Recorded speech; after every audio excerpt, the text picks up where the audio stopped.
저번 영상에서 이미 자신이 원하는 목표에 대해 많이 생각해보고 그 부분을 해소하기 위한 세분화 기법을 여러 번 해봤을 겁니다. 이런 세분화 기법 같은 경우에는 실체가 존재하는 것에 대한 직접적인 작업을 할 수 있도록 만들어져 있습니다. 하지만 명상 같은 경우는 눈으로 볼 수 있는 것이 아니라 마음속에서 일어나는 것이기 때문에 확인할 수 있는 것이 아니죠. 그리고 변화가 항상 나타나는 것도 아닙니다. 명상을 사전의 의미로 찾아보면 고요히 눈을 감고 깊이 생각함 또는 그런 생각이라고 합니다. 그리고 일부 주장에는 마음의 고통에서 벗어나 아무런 왜곡 없는 순수한 마음 상태로 돌아가는 것을 초월이라고 하며 이것을 실천하려고 하는 것이 명상이다 라고 합니다. 명상의 기록은 기원전 1500년 전부터 존재했다고 알려져 있고 현재 종교적인 모습과 학문적인 모습, 취미, 운동 등에도 많이 녹아들어 있는 것을 볼 수 있습니다.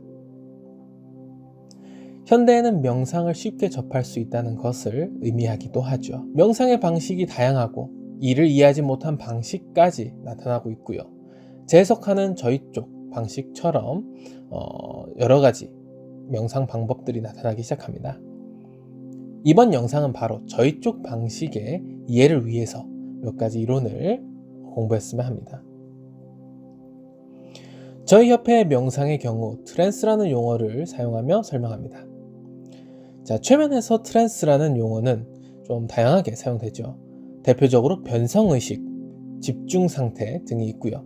저희 역시 많이 사용하는 뭔가 어떤 대상에 집중하여 다른 무언가에 관심이 없는 상태로 해석을 하고 있습니다.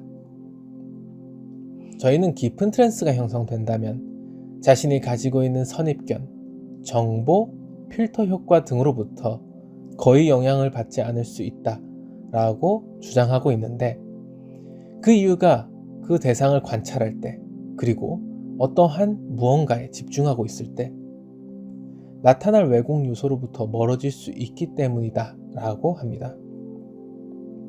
만약 이런 트랜스 현상을 선택적으로 만들어낼 수 있다면 기본적인 의식은 가지고 있되 왜곡을 일으킬 문제에 대해서는 멀어질 수 있겠죠. 마음의 고통에서 벗어나 아무런 왜곡 없는 순수한 마음 상태로 돌아가는 것을 직접적으로 따라가기 위한 좋은 방법이죠. 하지만 만드는 방법은 상당히 어렵습니다. 현대에 들어와 멀티태스킹 능력을, 그러니까 다중적인 일을 해야만 하는 직업이 늘어나고 있습니다.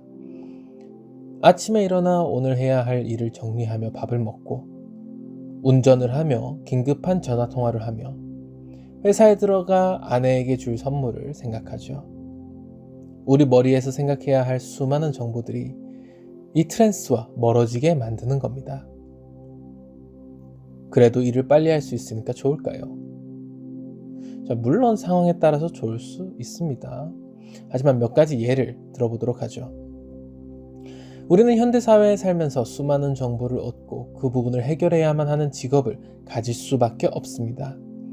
심지어 제가 옛날 영어 강사를 하면서도 프로그램을 사용할 줄 알아야 하고 교육 방식에 변화를 주게 되면 제가 기존에 이미 습득한 정보를 놓아두고 다시 적응해야만 하는 상황이 되어버립니다.